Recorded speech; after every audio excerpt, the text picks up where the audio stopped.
Senator Smith. Thank you very much, Mr Acting Deputy President.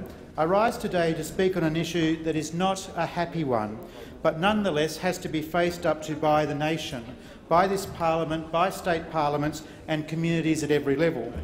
When we talk about the abuse of methamphetamine, crystal meth or ice in the community, it's a problem that many Australians probably associate with inner urban areas of the nation. However, there is a significant body of evidence now that clearly shows those perceptions need to change. Because while the scourge of ice is undoubtedly a problem in our cities, the crisis has moved far beyond metropolitan boundaries. The use and abuse of crystal meth is now widespread in many regional centres and communities across Australia.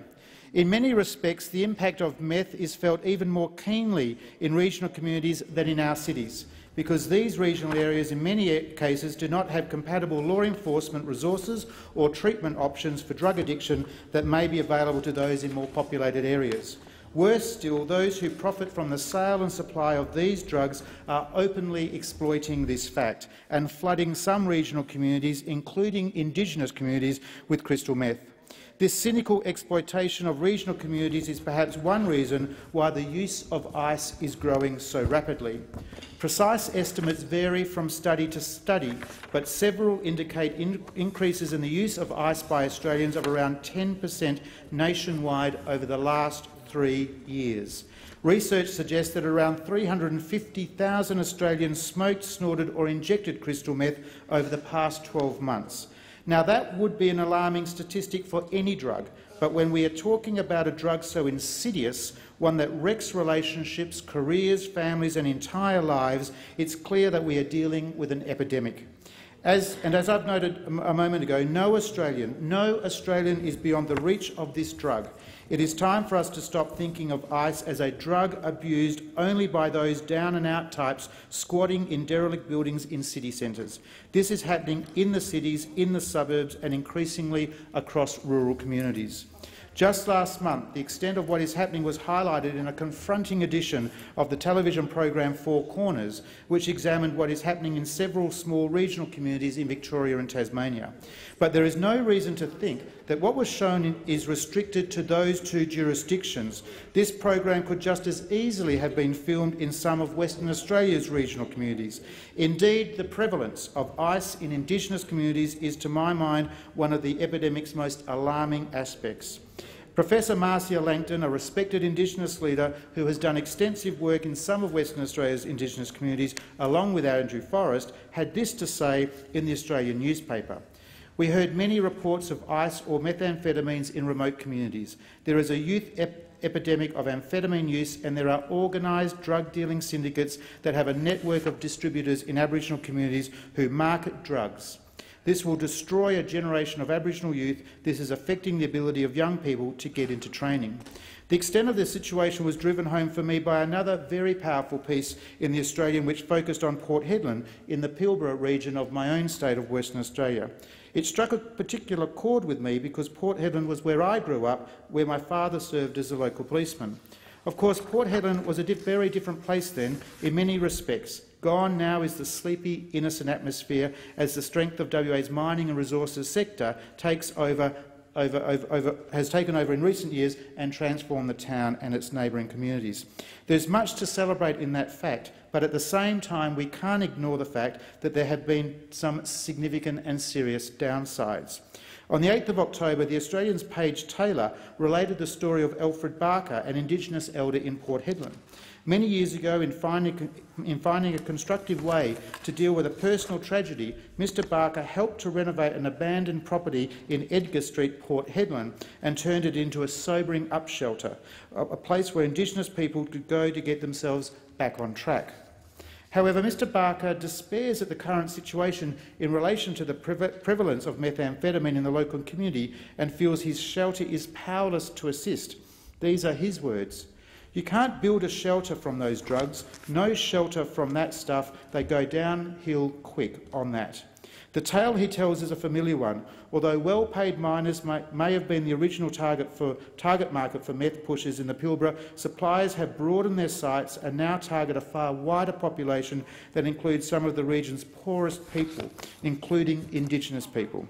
A similar picture was painted by a recent report that focused on the methamphetamine use in the Northern Territory, which again highlighted, and I quote, the emergence of injecting drug use in the Aboriginal community.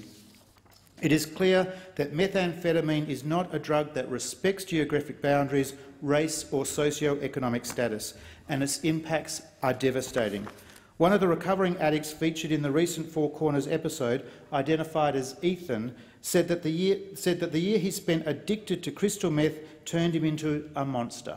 He said, "I just wanted to see blood. That's all I wanted because, you know, I wanted to kill someone almost, like I was ready to."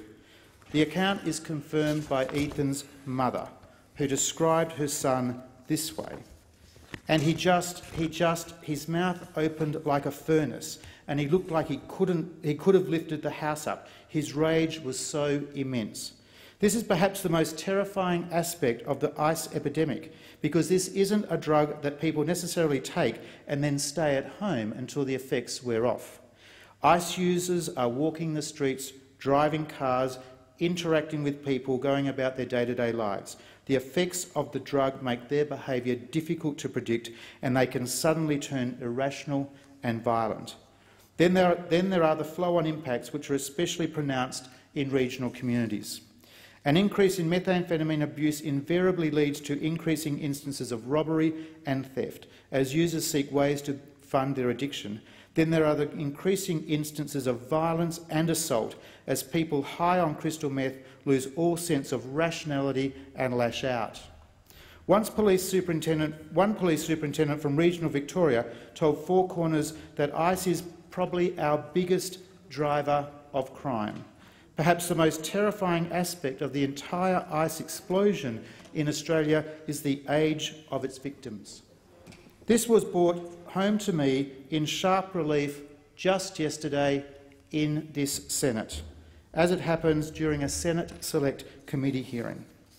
I asked a witness who was involved in the provision of drug rehabilitation services if he could identify any particular shift in demographics in terms of the sort of people accessing treatment services. His answer was a powerful illustration of what is happening.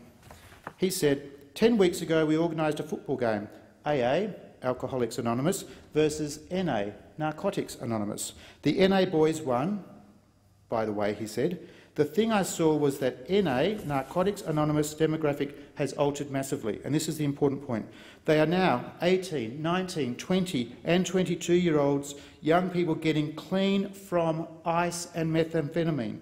It's awfully difficult for AA to compete against that backdrop because the AA midfield is an average of 50. A pleasant twist on a tragic story. Now that shows you what is exactly happening, and it's backed up by other media reports we see, including the Four Corners item I've referred to today. The ice scourge is affecting very, very young people. Children aged 10 and 11 are presenting at hospitals with symptoms of methamphetamine abuse, and the problem isn't going away. Our head-in-the-sand approach must be changed for a call to action. Again, just yesterday in the West Australian, it was confirmed that WA has the highest rate of methamphetamine use in the nation. Most worryingly, those taking methamphetamine in its purest form, as crystal or ice, was 78.2%, well above the national figure of 50.4%. The methamphetamine crisis is a national challenge, and all available evidence points to a crisis that is deepening. No longer can we afford to view methamphetamine abuse as a problem afflicting a small group of inner-city people. As I've attempted to highlight today, the crisis is now, and many regional communities are in its grasp. It is a challenge that governments at every level, educators, institutions and families must work together to address, because we lose yet more of our young people to the vile clutches of this insidious drug. Mr Acting Deputy President, today I will write to the Chair of the Senate Community Affairs References Committee to propose a national inquiry into the use and consequences of methamphetamine abuse in regional Australia.